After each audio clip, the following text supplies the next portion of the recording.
दोस्तों, अगर एक मेडिक्लेम पॉलिसी आप कैरी कर रहे हैं, कल को ऐसे कोई दिक्कत कोई परेशानी हो जाए तो वहां पे जाने के बाद जब एक बार क्लेम रिजेक्ट होता ना, लोगों की क्लेम रिजेक्ट कर देती है और कैशलेस डिनाई हो गया। इसका मतलब ये नहीं कि कंपनी ने आपकी क्लेम रिजेक्ट कर दिया, रिइंबर्समेंट के जरिए आप क्लेम कर सकते हैं।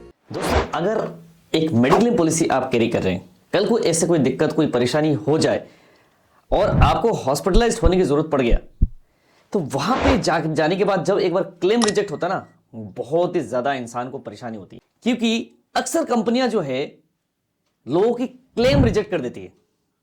तो कभी भी अगर आपका क्लेम रिजेक्ट हो, मान लीजिए आपका कैशलेस अप्रूवल नहीं हो, ठीक है, और कैशलेस डिनाई हो गया, इसका मतलब यह नहीं कि कंपनी ने आपकी क्लेम रिजेक्ट कर दिया।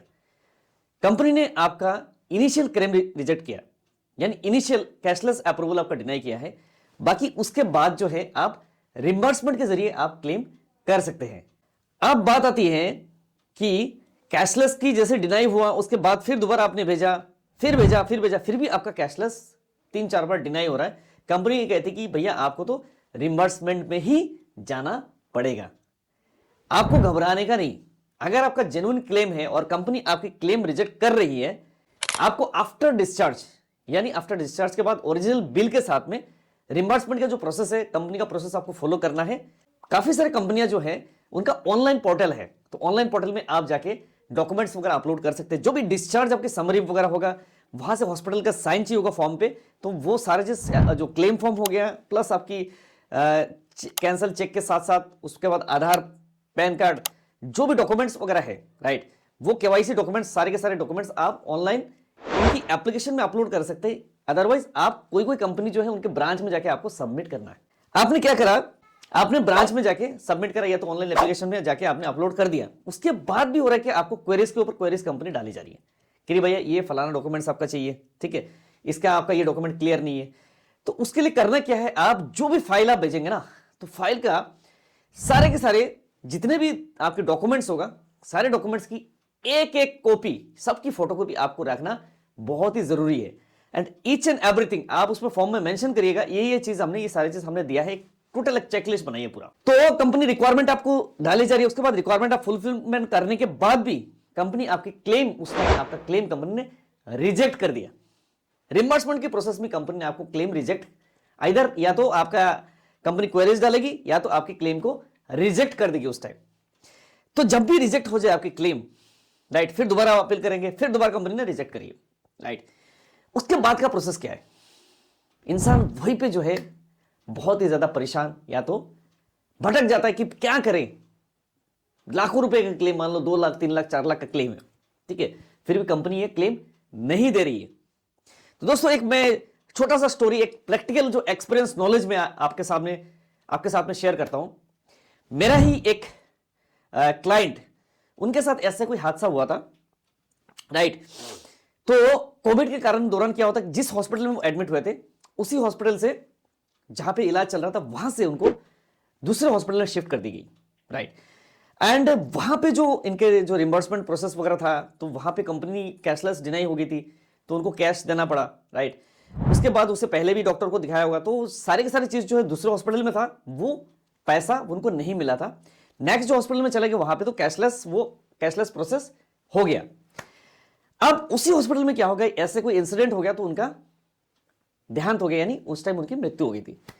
अब है कि इनका जो क्लेम था, लगभग 2 लाख रुपए के आसपास का क्लेम था, जो कंपनी ने डिनाई कर रही थी, कंपनी दे नहीं रही थी, राइट। तो हमने जब रिइंबर्समेंट प्रोसेस में भेजा, फिर भी कंपनी डिनाई कर रही है, कुछ एडिशनल डॉक्यूमेंट्स वगैरह मांग रही है। तो हमने करा क्या, कस्टमर के साथ में उनकी जो हमने मदद करी, उनको क्या करा कि हमने प्रोसेस बताया कि कैसे कैसे क्लेम सेटलमेंट होता है। तो जब भी आपका रिइंबर्समेंट क्लेम अगर रिजेक्ट होना, तो आपको करना क्या है, हर कंपनी की क्या है, ग्रीवेंस सेल है, तो ग्रीवेंस सेल में आपको कंप्लेंट डालनी है। आपकी रजिस्टर्ड मेल आईडी से आपको ग्रीवेंस में कंप्लेंट डालनी है कंपनी की, कि मेरा क्लेम रिजेक्ट क्यों हुआ, आपका क्लेम क्यों रिजेक्ट हुआ, पूरा जस्टिफिकेशन मांगिए, मैंने डॉक्यूमेंट्स वगैरह सब दिया, मेरा क्लेम जेन्युइन, लेकिन आपने रिजेक्ट क्यों किया। तो कंपनी से क्या होगा, एक रिप्लाई मेल आएगा आपके पास कि इस कारण हमने क्लेम आपके रिजेक्ट किया हुआ है। तो जब भी रिप्लाई मेल आता है आपका, रिप्लाई मेल आने के बाद जो ग्रीवेंस से रिप्लाई आएगा, उसी रिप्लाई मेल को आपको फोटोकॉपी या तो आपकी प्रिंट निकाल के लेके जाना है, प्लस साथ में आपके केवाईसी डॉक्यूमेंट्स के साथ साथ, पॉलिसी डॉक्यूमेंट के साथ साथ हमने क्या करा, उनकी जो प्रॉब्लम्स थी, उनकी जो मिसेस थे, उसके बाद उनके बेटा मिलके ओम्बड्समैन में गए। ओम्बड्समैन में जाके वो चीज शिकायत उन्होंने दर्ज कराए। जब भी ओम्बड्समैन में आप जाते हैं तो वहां पे आपकी सुनवाई होती है। ओम्बड्समैन एक कोर्ट की तरह है, तो कंपनी जो रिप्रेजेंटेटिव है उनको भी बुलाए जाते हैं, प्लस जो कस्टमर है उनको भी बुलाए जाते हैं। इतना हमने जब भी, जैसे ही ओम्बड्समैन में हमने कंप्लेंट डाला है, वहां पे जो सुनवाई हुई, सुनवाई के बाद जो है वहां पे जो फैसला लिया गया है वो कस्टमर के हित में फैसला लिया गया और उनका जो क्लेम है थोड़ा सा डिडक्शन करके उनका क्लेम को पास कर दिया। तो कंपनी ये चाहती कि आपका जो है ना एक हौसला, आपके जो एक कम से कम पेशेंस को कंपनी ये परखना चाहती कि भैया ये अगर ओम्बड्समैन हो सकता है, ओम्बड्समैन ना जाए तो ऐसे केसेस, काफी सारे केसेस हो गए। मान लो सपोज 100 केस में से 10-12 केसेस हो जाएंगे, तो बाकी 90% जो केसेस है वो लोग ऊपर लेवल पे जाना नहीं चाहते हैं। तो आपको मैं सिंपल प्रोसेस बताता हूं। जब भी आपका क्लेम रिजेक्ट हो, रिम्बर्समेंट क्लेम, आप ग्रीवेंस में मेल डालिए, मेल का रिप्लाई आएगा।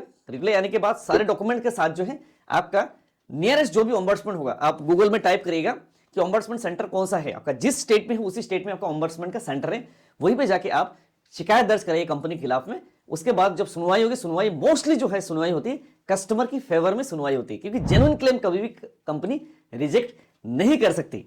तो इसीलिए कभी भी क्लेम का कोई शिकायत, कोई इशू हो तो आप घबराने का नहीं है, आप प्रोसेस फॉलो करिए, राइट। प्रोसेस फॉलो करके आप कंपनी के खिलाफ शिकायत दर्ज कराइए।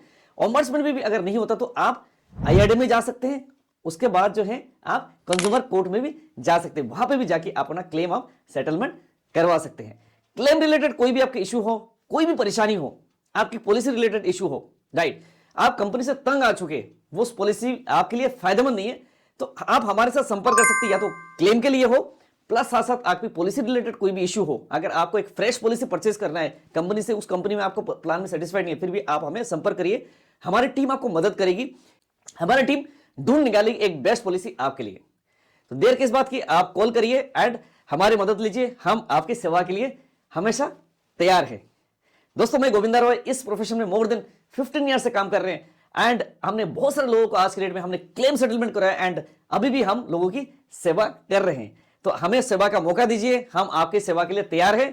क्लेम सेटलमेंट हो या तो पॉलिसी खरीदना हो, आप हमें संपर्क करिए। अगर आप एक एजेंट है, आप इस वीडियो को देख रहे हैं, आप लाइफ इंश्योरेंस, म्यूचुअल फंड्स और भी इन्वेस्टमेंट टूल के लिए आप काम कर रहे हैं, लेकिन एक हेल्थ इंश्योरेंस के लिए काम नहीं कर रहे, तो बहुत बड़ी गलती कर रहे हैं। एक हेल्थ इमरजेंसी, आप कहते नहीं कि अमीर से सीधा एक बंदे को गरीब बना सकता है, तो इसीलिए आप एक हेल्थ इंश्योरेंस की एजेंसी लेकर काम करिए। आप हमारे साथ एसोसिएट हो सकते हैं, पूरा ऑल इंडिया लेवल बेसिस पर हमारा सर्विस अवेलेबल है। हमारी टीम एंड मैं मिलकर आपको गाइड करूंगा एंड हेल्थ इंश्योरेंस सेक्टर में एक सक्सेसफुल करियर आपको बनाएंगे। मिलकर काम करते हैं। अगर आपको हेल्थ इंश्योरेंस एजेंसी लेना है, नीबा बुपा एंड और भी 1-2 कंपनी के साथ हमारा एसोसिएशन है, जो हम आपको एजेंसी दे सकते हैं। आप हेल्थ इंश्योरेंस की एजेंसी लेके आप काम करिए एंड आगे बढ़िए। तो दोस्तों, इस वीडियो में बस इतना ही। अगर वीडियो अच्छा लगे तो लाइक एंड शेयर जरूर करिएगा। चैनल को अगर फर्स्ट टाइम आपने विजिट किया तो सब्सक्राइब जरूर कर लीजिए, क्योंकि ऐसे ही इंपॉर्टेंट कंटेंट आपको इसी चैनल पर मिलता रहेगा एंड इनको देख के एक बेस्ट से बेस्ट डिसीजन एंड एक सॉल्यूशन आपको मिल सकता है। एंड वीडियो अगर यूजफुल लगे शेयर जरूर आप करिएगा, ताकि लोगों को भी इसका फायदा मिले एंड उनको भी पता चले क्लेम सेटलमेंट कैसे होता है। नेक्स्ट वीडियो में किस टॉपिक में बनाऊं, आप जरूर मुझे कमेंट करिएगा। तब तक के लिए बाय बाय, जय हिंद, वंदे मातरम।